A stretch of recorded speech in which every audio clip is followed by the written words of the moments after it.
가장 친한 친구에게 털어놓은 당신만의 비밀이 일주일 뒤 다른 사람 입에서 나올 때 그 순간을 기억하시나요? 가슴이 철렁 내려앉고 얼굴이 화끈거리면서 내가 왜 그런 말을 했지 라는 후회가 밀려옵니다. 친밀감이 깊을수록 우리는 더 많은 것을 나누고 싶어 하지만 그 친밀함이 때로는 가장 큰 위험이 됩니다. 오늘 속마음을 털어놓을 때 반드시 알아야 할 4가지를 알려드릴게요. 심리학자들이 발견한 놀라운 사실이 하나 있습니다. 우리가 누군가와 가까워질수록 상대방의 비밀 보관 능력은 오히려 떨어진다는 것입니다. 2019년 컬럼비아 대학교 연구팀이 1,200명을 대상으로 진행한 실험에서 이 역설적인 결과가 나타났습니다. 친밀도가 높은 관계일수록 비밀 누설 확률이 23% 더 높았습니다. 이 현상의 뒤에는 감정적 전염이라는 심리 메커니즘이 있습니다. 당신의 속마음을 들은 친구는 그 감정을 함께 경험하게 되고 그 무게를 견디기 어려워합니다. 마치 뜨거운 감자를 받은 것처럼 무의식적으로 그 감정의 부담을 다른 사람과 나누려 합니다. 친한 사이일수록 경계가 무너지면서 이 정도는 괜찮겠지라는 착각이 생깁니다. 첫 번째 위험은 비밀의 변질입니다. 당신이 털어놓은 이야기가 상대방의 입을 통해 나갈 때는 이미 원래 이야기가 아닙니다. 심리학에서 말하면 연쇄재생 효과가 작동합니다. 사람은 들은 정보를 그대로 전달하는 것이 아니라 자신의 경험과 감정으로 재해석해서 전달합니다. 당신의 고민이 상대방의 버전으로 바뀌어 퍼져나갑니다. 더 심각한 것은 관계의 역학이 바뀐다는 점입니다. 속마음을 들은 사람은 무의식적으로 우위에 서게 됩니다. UCLA 심리학과의 로버트 치알디니 교수는 뇌를 정보 권력 이론으로 설명합니다. 비밀을 아는 사람은 그 정보를 언제든지 사용할 수 있다는 심리적 우위를 갖게 되고 관계는 미묘하게 불균형해집니다. 평등했던 우정에 보이지 않는 계급이 생기는 것입니다. 두 번째 위협은 판단의 고정화입니다. 인간의 뇌는 한 번 형성된 인상을 쉽게 바꾸지 않으려는 확증 편향을 가지고 있습니다. 당신이 힘든 순간에 털어놓은 이야기가 상대방에게는 당신에 대한 고정된 이미지가 됩니다. 나중에 상황이 좋아져도 상대방은 여전히 당신을 그때의 모습으로 기억할 가능성이 높습니다. 친한 친구 앞에서 직장 상사에 대한 불만을 털어놓았다고 생각해 보세요. 몇 달 후 그 상사와 관계가 좋아져도 친구는 여전히 당신을 상사한테 치이는 사람으로 인식할 수 있습니다. 심지어는 당신의 성장이나 변화를 인정하지 않으려는 무의식적 저항을 보일 수도 있습니다. 이는 친구가 나쁜 사람이어서가 아니라 뇌의 인지적 특성 때문입니다.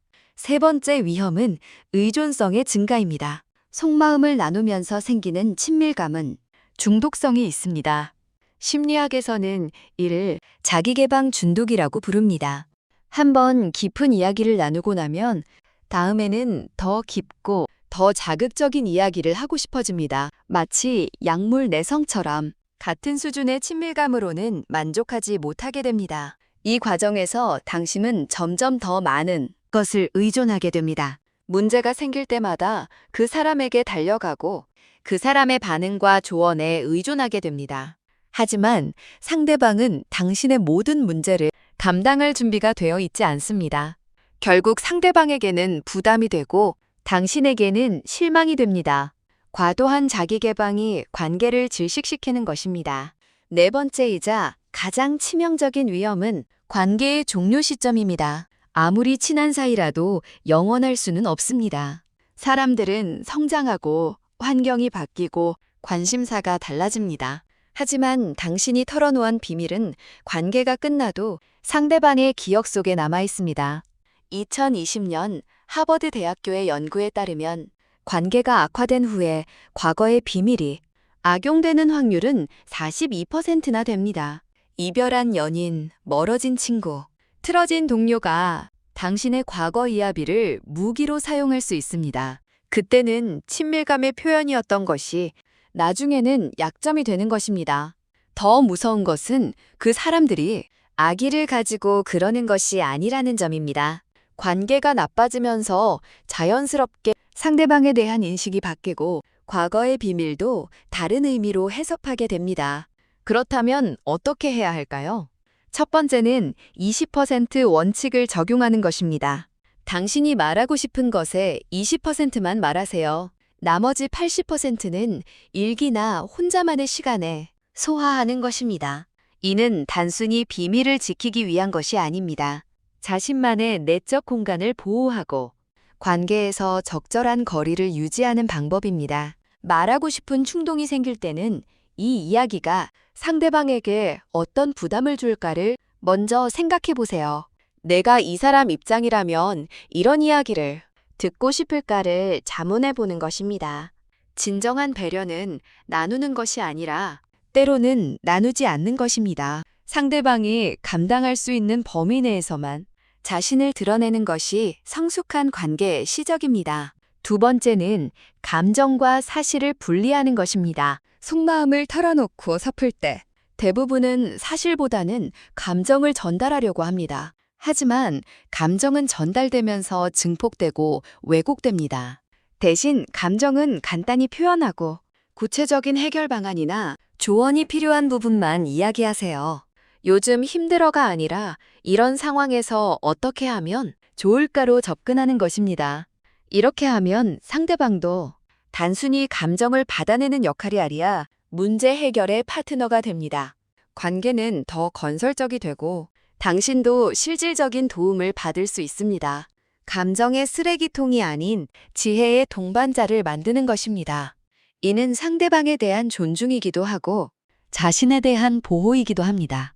세 번째는 다층적 관계 구축입니다. 모든 속마음을 한 사람에게 집중하지 마세요. 운동 고민은 헬스장 친구에게, 직장 스트레스는 같은 업계 선배에게, 가족 문제는 비슷한 경험이 있는 지인에게 나누는 것입니다. 이렇게 하면 한 사람에게 과도한 부담을 주지 않으면서도 더 적절한 조언을 받을 수 있습니다. 각각의 관계가 가진 고유한 강점에 활용하는 것입니다. 모든 것을 아는 완벽한 친구를 만들려고 하지 말고 각자의 영역에서 도움을 주고받는 관계들을 구축하세요. 이는 관계의 건강함을 유지할 뿐만 아니라 당신 자신의 프라이버시도 보호합니다. 한 곳에 모든 알을 담지 않는 현명함입니다. 네 번째는 시간 간격두기입니다. 속마음을 털어놓고 싶은 충동이 생겼을 때 즉시 행동하지 마세요. 최소 24시간은 기다려보세요. 대부분의 경우 시간이 지나면서 그 감정의 강도가 줄어들고 정말로 말해야 할 것거나 혼자 소화해야 할 것이 구분됩니다. 감정적 충동 상태에서 내뱉은 말들은 나중에 가장 큰 후회가 됩니다. 이 24시간 동안 산책을 하거나 운동을 하거나 일기를 써보세요. 자신과의 대화를 통해 감정을 정리하는 시간을 갖는 것입니다. 그래도 여전히 말하고 싶다면 그때는 정말로 필요한 이야기일 가능성이 높습니다.